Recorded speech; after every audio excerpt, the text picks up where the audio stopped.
Bem, pessoal, nós estamos de volta aqui para o segundo vídeo que discute com você os princípios do direito eleitoral. No vídeo anterior, nós discutimos o que era um princípio, portanto, apontamos um conceito de princípio, a sua função dentro do direito eleitoral e uma classificação inicial. Nós, então, discutimos o que eram os princípios informativos do direito eleitoral e os seus princípios materiais, dando destaque para, nos princípios materiais, para o princípio da anualidade da lei processual eleitoral, ou o princípio da anterioridade da lei eleitoral. Muito cuidado, vale a pena você acompanhar no material de apoio que você encontra lá no EV Player as outras questões sobre essa matéria, que, repito, costuma ser bastante cobrada. Agora, nesse segundo vídeo sobre princípios do direito eleitoral, nós vamos discutir os chamados princípios de natureza processual. Vamos analisar quais são eles? De olho no quadro aí comigo, por favor. O primeiro deles é o princípio da celeridade. A brevidade dos procedimentos eleitorais impõe que os órgãos da Justiça Eleitoral e o seu processo decisório sejam marcados pela agilidade, pela brevidade, pela celeridade. Muito cuidado, tá certo? Porque a emenda constitucional de número 45, que é conhecida como a reforma do Poder Judiciário, ela é de dezembro de 2004. Pois bem, a emenda 45, ela introduziu no artigo 5º a ideia de razoável duração do processo. Aqui eu não estou discutindo com você razoável duração do processo. Eu estou discutindo com você o princípio da celeridade. É outra coisa. Por quê? Porque o princípio da razoável duração do processo não diz necessariamente que todos os atos processuais serão rápidos, serão ágeis. Não está dizendo isso. Está dizendo que o ato processual, que o processo deve durar aquilo que é compatível com a sua natureza, aquilo que é compatível com o seu grau de complexidade. Então, os processos devem tramitar durante um tempo tal que, sem prejuízo do direito, sejam compatíveis com a natureza e o grau de complexidade da ação. Então, ações mais difíceis, mais complexas, é razoável que elas durem mais tempo, tramitem por mais tempo. Já ações judiciais de natureza mais simples, menos complexas, o que é razoável é que elas demorem menos tempo. O que eu estou dizendo a você é que no processo eleitoral, pela brevidade do período eleitoral, praticamente pela imediaticidade do processo eleitoral, instantaneidade do processo eleitoral, os órgãos decisórios da Justiça Eleitoral devem ser ágeis. Veja, sobretudo depois da reforma eleitoral de 2015, que encurtou o prazo da propaganda eleitoral, do processo eleitoral propriamente dito. Se você antes tinha 90 dias para fazer campanha, agora você tem 45 dias para fazer campanha. Entende o que eu estou querendo dizer?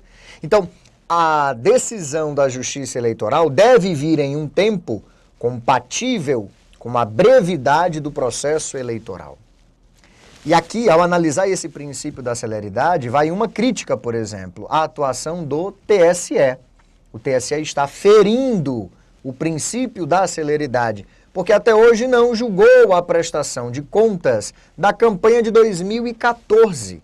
Veja, o país paralisado por conta de um processo de impeachment que foi absolutamente doloroso do ponto de vista institucional, que divide o país, e o TSE tendo a oportunidade de, ao julgar a prestação de contas da chapa Dilma Temer, encaminhar uma solução definitiva para o problema.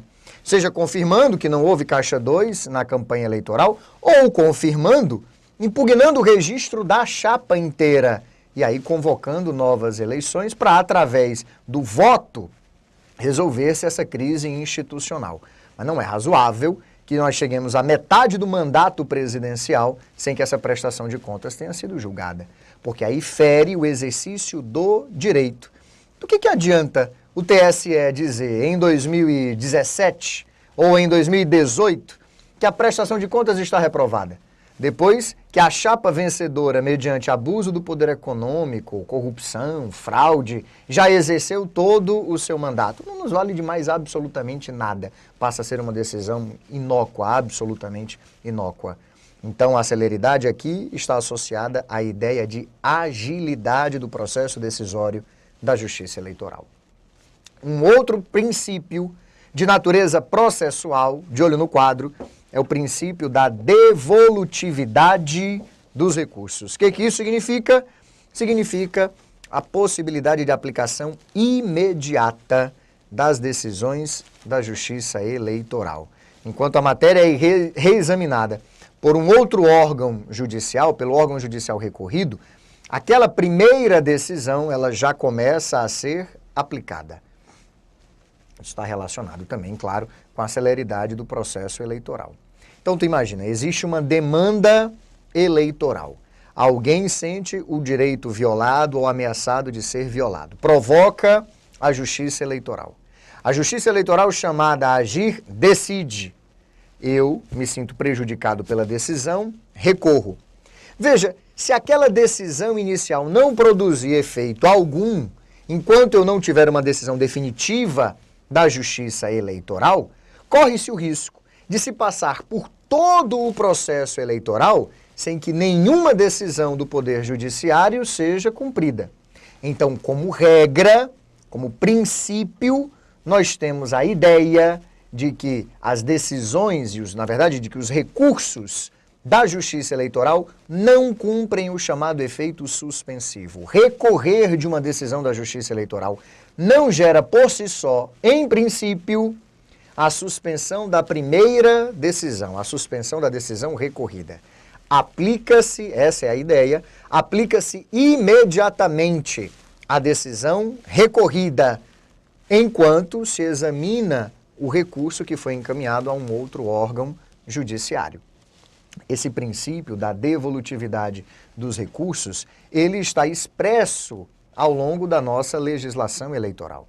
Eu trago para você aí, veja só no quadro, o artigo 257 do Código Eleitoral. O artigo 257 diz assim: os recursos eleitorais não terão efeito suspensivo. Tá aí.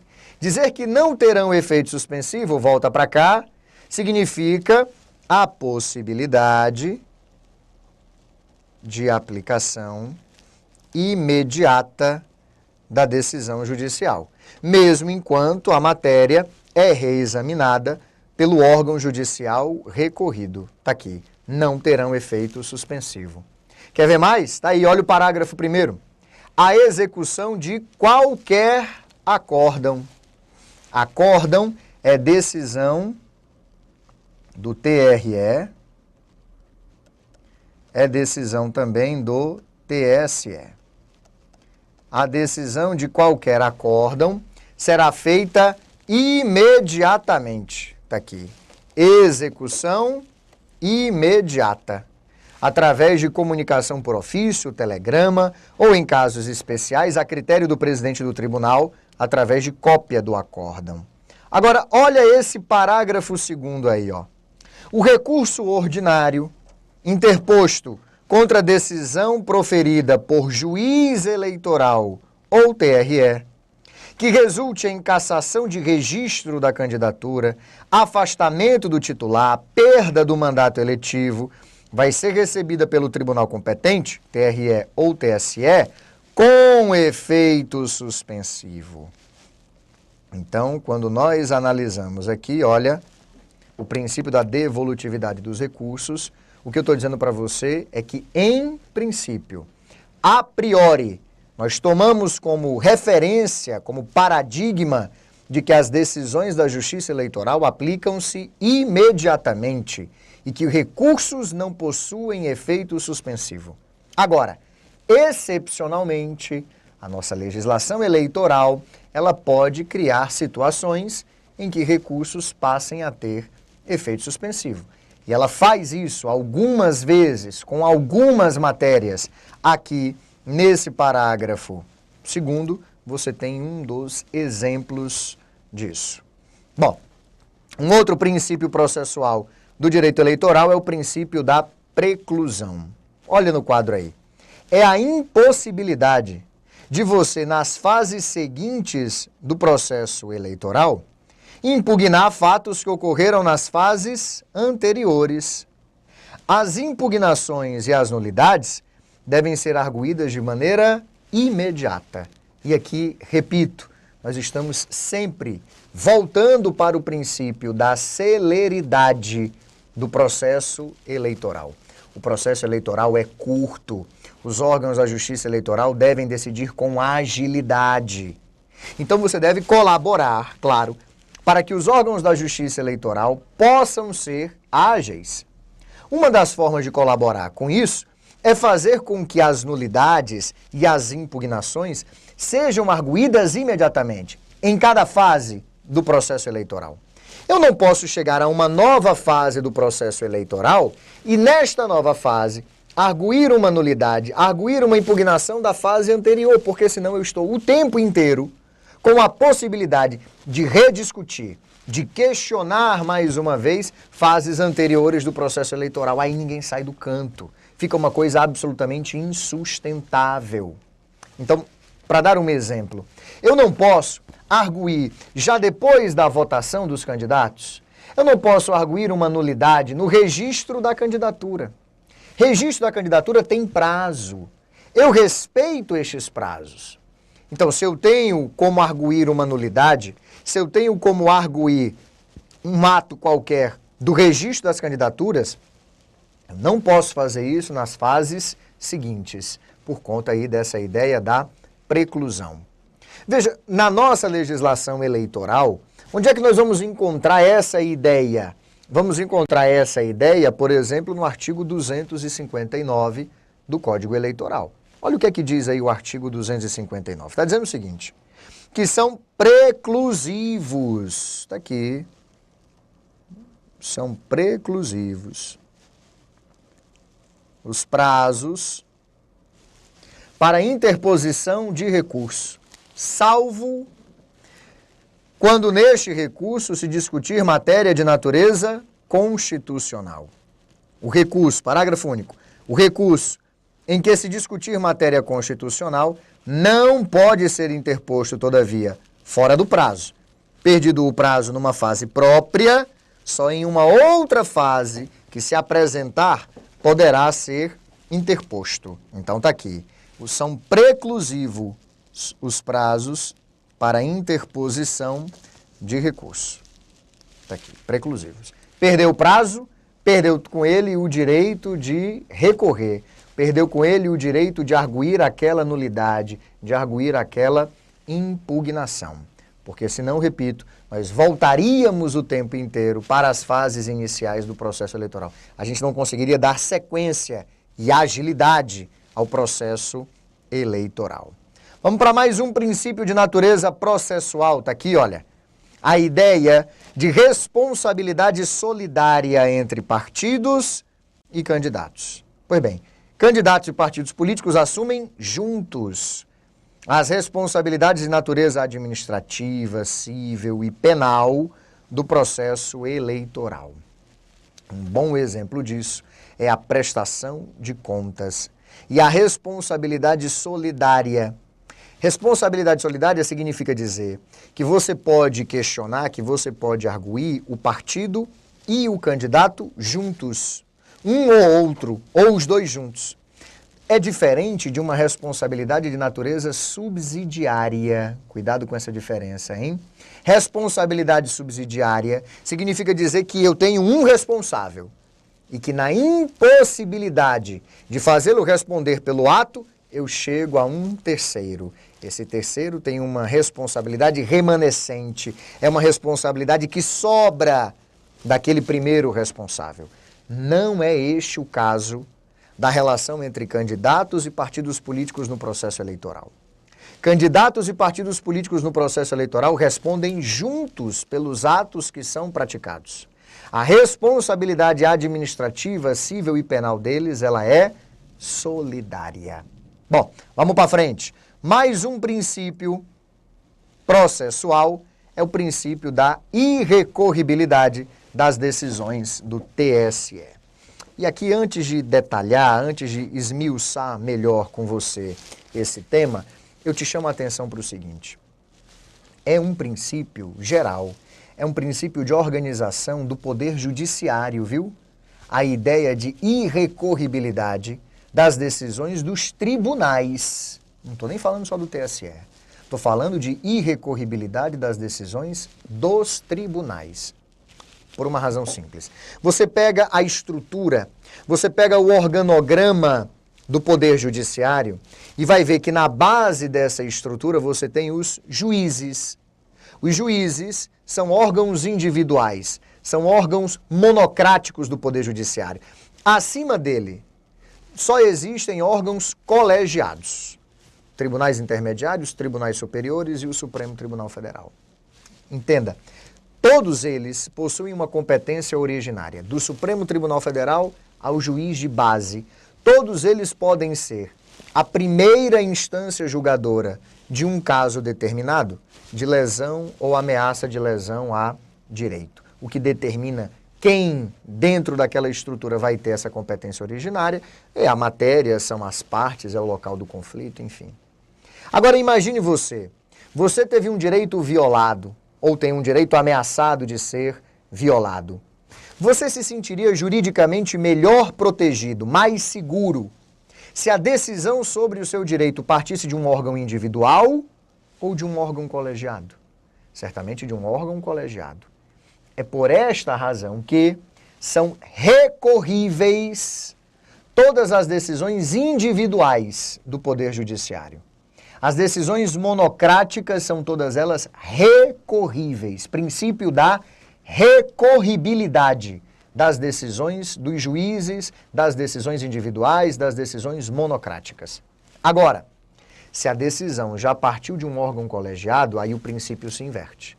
Aí o pressuposto é o de que a tua segurança jurídica ela foi preservada. E nesse caso, funciona o princípio da irrecorribilidade das decisões dos tribunais. No âmbito do direito eleitoral, também vale o princípio da irrecorribilidade da decisão dos tribunais. São irrecorríveis as decisões do TRE, salvo, aí tem algumas hipóteses. E aí se eu estou te dizendo que são irrecorríveis as decisões do TRE, bom, muito mais ainda, são irrecorríveis as decisões do TSE, que é a mais alta instância da justiça eleitoral no Brasil. Então, de olho no quadro, a não ser nas hipóteses excepcionais de recursos de natureza extraordinária, as decisões do TSE possuem natureza terminativa e fazem coisa julgada. Fernando, existe exceção a isso? Existe. Existem determinadas hipóteses, determinadas situações nas quais será possível sim recorrer da decisão do TSE para o Supremo Tribunal Federal. Mas o que eu quero lhe dizer é que isto não é a regra. Isto é uma exceção. A regra qual é? A regra é não recorrer das decisões do TSE. Vamos analisar o que é que diz aí, olha, a nossa Constituição e o Código Eleitoral. O Código Eleitoral diz, com todas as letras, no artigo 281, são irrecorríveis as decisões do TSE. Está aqui. Irrecorríveis as decisões do Tribunal Superior. Repara, tem ressalva, viu? Mas o princípio é esse daqui. O princípio da irrecorribilidade das decisões do TSE. Bom, salvo as que declararem a invalidade de lei ou ato contrário à Constituição Federal e aquelas que sejam denegatórias de habeas corpus ou mandado de segurança, das quais caberá o recurso para o Supremo Tribunal Federal. Olha agora o texto da nossa Constituição, não mais do Código Eleitoral, que é lá de 1965. Agora estou falando da Constituição. A Constituição parte do mesmo pressuposto, do mesmo princípio. São irrecorríveis as decisões do Tribunal Superior Eleitoral. Essa daqui é que é a regra. Esse daqui é que é o princípio. Tem ressalva? Tem. E a nossa Constituição fala de duas ressalvas. as que contrariarem a Constituição e aquelas que negarem a concessão do habeas corpus e do mandado de segurança. As que negarem habeas corpus e mandado de segurança, nós temos a possibilidade de recurso ordinário para o Supremo Tribunal Federal, claro, para o STF. E no caso daquelas que contrariarem a Constituição, aí nós temos a possibilidade do recurso, tá aqui, olha, extraordinário. Recurso extraordinário também para o Supremo Tribunal Federal. Vamos ver isso com mais cuidado? Olha aqui, ó, artigo 102, competência do STF, viu? Compete ao Supremo Tribunal Federal, principalmente a guarda da Constituição, cabendo-lhe. Aí eu estou falando do inciso 2º, que é julgar um recurso, mas aqui recurso ordinário. Julgar o recurso ordinário, em recurso ordinário, o habeas corpus, o mandado de segurança, o habeas data, o mandado de injunção, decididos em única instância pelos tribunais superiores. Opa, entre os tribunais superiores situa-se o TSE. Se denegatória a decisão. Então, se o TSE negar a concessão do habeas corpus e do mandado de segurança, como nós vimos aqui no artigo 121, parágrafo 3º, é possível se recorrer ordinariamente ao Supremo Tribunal Federal. Essa é uma exceção. Outra exceção está aqui, ó, é o inciso 3º. Compete ao Supremo Tribunal, principalmente a guarda da Constituição, cabendo-lhe julgar mediante recurso. Mas aqui já é o recurso extraordinário, não é mais nem o recurso ordinário não, viu? As causas decididas em única ou última instância, aí não disse por quem, certo? Então aqui eu posso dizer, ó, decididas em única ou última instância, inclusive pelo TSE, quando a decisão recorrida contrariar dispositivo desta Constituição, que foi o que disse aqui, olha, o artigo 121, parágrafo 3º. São irrecorríveis as decisões do TSE, salvo as que contrariarem esta Constituição. Ponto. Tá aí. Então, como princípio, é a irrecorribilidade das decisões do TSE. Tem mais, olha aqui, ó, mais um princípio processual, princípio da proporcionalidade e da razoabilidade, que é a adequação entre os danos reais ou os danos potenciais ao processo eleitoral e as restrições, proibições, obrigações, as penas que são impostas aos partidos, aos agentes públicos, aos candidatos, aos eleitores. Porque o sistema eleitoral vai estabelecer também um conjunto de regras negativas, quer dizer, tudo aquilo que você não pode fazer. E também as punições, as sanções que são aplicadas quando você faz aquilo que estava proibido. Muito bem, as proibições que são impostas ao exercício da sua liberdade e também as punições devem ser adequadas ao dano que você causou ao processo eleitoral. Não pode ser incompatível, não pode ser desproporcional o dano que você causa ao processo eleitoral e a pena que lhe é imposta. A proibição que lhe é imposta e o bem jurídico que quer se ver resguardado. Tem que haver adequação, razoabilidade, proporcionalidade como princípio processual do direito eleitoral. Tudo bem? Dá uma olhada aqui comigo, veja, nessa questão aqui de 2015, olha só. É um concurso para analista legislativo lá de Balneário Camboriú, em Santa Catarina. Aí a questão diz assim, assinale a alternativa que indica corretamente o princípio eleitoral em que a lei que alterar o processo eleitoral entra em vigor na data de sua publicação, não se aplicando à eleição que ocorra até um ano da data da sua vigência. Aí nós temos aí princípio da irrecorribilidade das decisões eleitorais, está errado, da democracia representativa, da celeridade. Aqui nós já vimos, é o princípio da anualidade eleitoral, ou o princípio da anterioridade da lei eleitoral. Tem mais uma? Olha essa daqui, ó. Essa é uma questão CESP de 2014, para analista legislativo lá da Câmara dos Deputados. Aí a questão diz assim, entre os princípios norteadores do direito eleitoral brasileiro, incluem-se o princípio da igualdade, o princípio do devido processo legal, da publicidade, o princípio da preclusão ou eventualidade. Veja, este item está verdadeiro, verdadeiro. Aqui nesse vídeo, eu conversei com você sobre o princípio da igualdade, princípio da isonomia, ou princípio da lisura do processo eleitoral. Conversei também com você sobre o princípio da preclusão ou eventualidade.